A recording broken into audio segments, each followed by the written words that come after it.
میں تو آج بھی اس کے حصے کے تھپڑ اپنی گالوں پہ برداشت کر رہی ہوں، تو یہ کدھر گیا؟ اردشیر نام کا بادشاہ تھا وہ۔ حضرت محدث ابن الجوزی آج سے کچھ 700 سال پہلے لکھتے ہیں، اردشیر بادشاہ بڑا خوبصورت تھا، جوان تھا، بڑا عقل مند تھا۔ اس نے اس طرح کی قریب کی ساری ریاستوں پہ قبضہ کر لیا۔ بڑا عقل مند زیرک تھا، قبضہ ہو گیا۔ ایک بادشاہ بڑا سخت تھا، اس کے ساتھ جب پنجہ آزمائی ہوئی تو اردشیر کہتا ہے اس پہ میرا قبضہ نہیں ہو رہا تھا، اور جب ہم نے ساری ریاستوں نے مل کے اس پر حملہ کیا تو ایک قلعے کے اندر قلعہ بند ہو گیا۔ اردشیر بڑا خوبصورت آدمی تھا، بڑا سمجھدار تھا، تو وہ بادشاہ قلعہ بند ہو گیا، اس نے کہا نکلنا ہی نہیں۔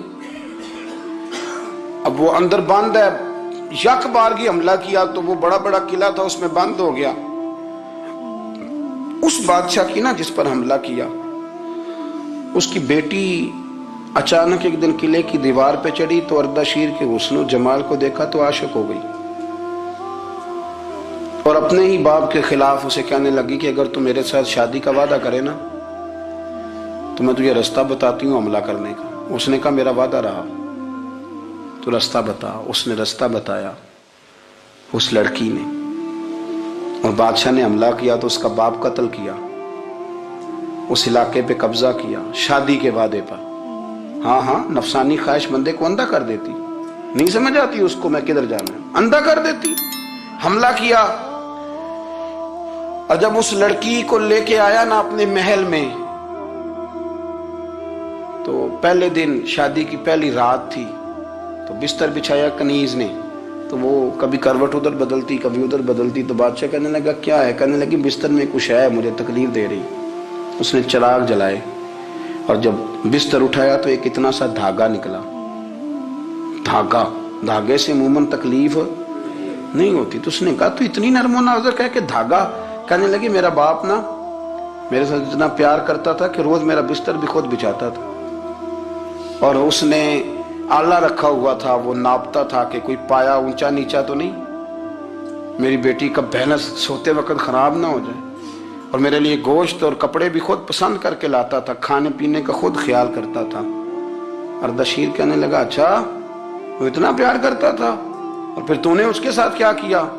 کہنے لگا بلاؤ کنیزوں کو بلایا، فرمایا اس کو اٹھاؤ اور جلاد کے پاس لے جاؤ، اسے کہو کہ اس کے بال ایک گھوڑے کے ساتھ باندھے، پیر دوسرے گھوڑے کے ساتھ باندھے، اور ایک گھوڑا ادھر بھگا دے، کدھر بھگا دے، یہ جس کے باپ نے اتنا پیار کیا یہ نفس کی اتنی غلام ہے کہ اس کی وفادار نہیں رہی تو میری وفادار کیسے بنے گی؟ اس نے اتنے نازوں سے پالا کہ دھاگا اسے برداشت نہیں۔ او یارو یاد رکھو، اگر نفس کی غلامی کرو اور بڑے وفاداروں کو چھوڑ کے غلامی کرو تو پھر کہو وفادار مل جائیں۔